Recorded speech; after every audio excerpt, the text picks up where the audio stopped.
umali lang yung suporta sa mga realista, yung paninindigan sa pagpangulo. Ito po ba sir ay parang pampupusan sa inyo, yung hatol na? Oo, sa tingin ko, yan ay pambubusal sapagkat ayaw nilang magtuloy-tuloy ang ating mga statements, lalo na sa politika. Yung sinasabi ko na si Inday Sara ay hindi mananalo sa 2028 sapagkat nawala na ang simpatiya at ang suporta ng mga Marcos loyalist, mga Ilocano, mga Waray at mga Ilonggo na dating sumuporta sa kanyang ama. Ngayon wala na yon. At ito, nagtataka naman ako dito sa Supreme Court na ako ay pinili nilang i-disbar. Samantalang yung aking kasalanan ay napakagaan kung kukumpara doon sa iba, kagaya ni De Lima at ni Chel Jokno. At ito pa, si Inday Sara mismo, nung mayor siya, ay nanapak siya ng paulit-ulit na suntok doon sa sheriff ng Davao na who was just performing his job. And dahil doon sa pangyayaring yon ay yung execution ng order ng korte tungkol doon sa mga illegal settlers ay napigilan na violate yung order ng korte, and at the same time sinapak niya yung sheriff. So bakit siya hinaina ng disbarment at that time? Matagal na yon. Pero hanggang ngayon wala naman desisyon ng Supreme Court. So ibig sabihin talagang ako ay pinag-iinitan lamang ng Supreme Court. Ito po ba sir ay parang personal o political? Political ito. Political persecution ito. Political persecution. Dahil na rin siguro sa aking pagtatanggol kay Presidente Bongbong Marcos in any issue na talagang lagi akong marudog na tatanggol kay Presidente. Ano po masasabi ninyo sa mga loyalista na patuloy pong sumusuporta sa inyo at kay Pangulong Bongbong Marcos? Unang-una, nagpapasalamat ako sa kanilang pagiging loyal na mga supporters. At yun naman ay may dahilan sapagkat nakikita nila na napakaganda ng pamamalakad ni Presidente Bongbong Marcos sa ating pamahalaan. No less than his opponent, si former Vice President Leni Robredo ang nagsasabi na siya ay satisfied at siya ay pinupuri niya ang mga polisiya ni Presidente Bongbong Marcos when it comes to the handling of the West Philippine Sea na issues. This is already declared in public na masaya siya at kanyang pinupuri ang Bongbong Marcos administration. At kahit kailan, hindi tinawag ni former Vice President Leni Robredo si BBM na bangag at akit. Kahit na sila ay magkatunggali. Yan naman ang maganda kay Leni. So, hindi siya naging padalos-dalos na tawagin na bangag si BBM at adik. In fact, pinupuri pa nga niya yung kanyang mga ginagawa. Pinupuri ni former Vice President Leni Robredo ang mga polisiya ng Marcos administration, specifically dito sa West Philippine Sea. Yang sa West Philippine Sea, dahil yan ay hindi sakop ng aking katungkulan, ay ayaw magbigay ng statement na maaring maging in conflict with the official stand of the government. Ang sa akin lang, yung inilabas ng China na ito naman ay nasa dyaryo na kanilang i-detain, yung kanilang bagong memorandum na i-detain ng China Navy ang sinuman na tumungtong doon sa karagatan na kanilang sinasabi na kanilang pag-aari. Ito ay napakapangit na polisiya na ginawa ng China.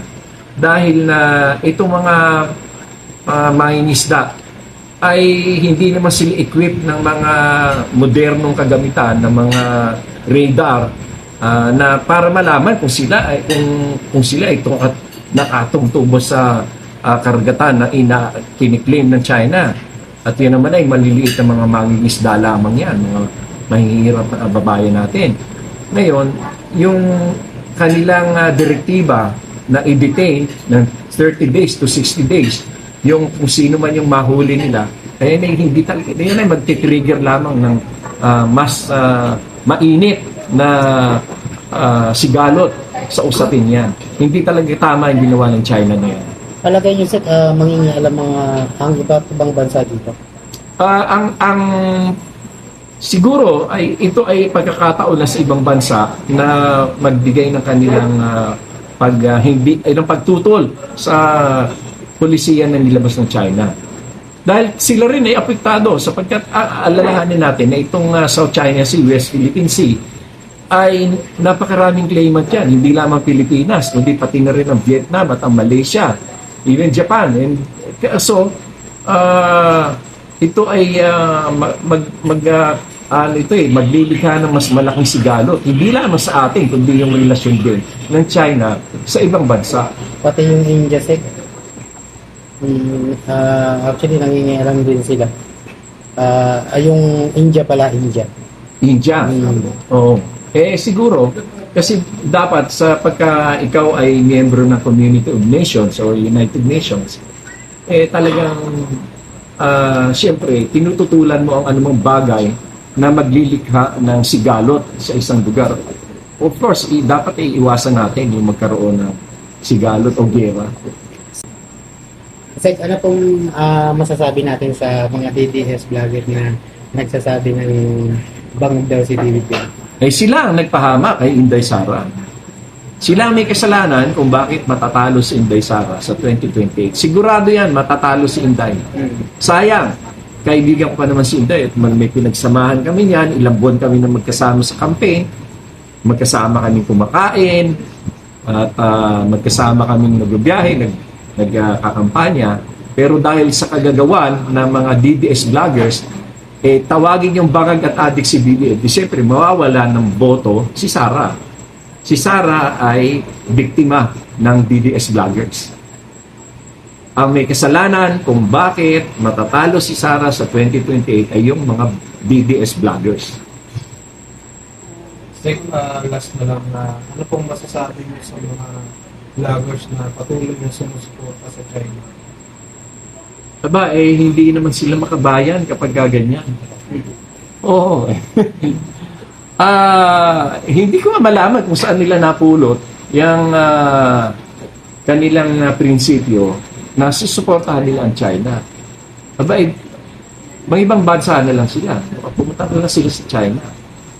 Kung hindi ko sinasabi, hindi ko pinipigilan yung kanilang sariling discretion dyan, mag-iba na lang sila ng citizenship.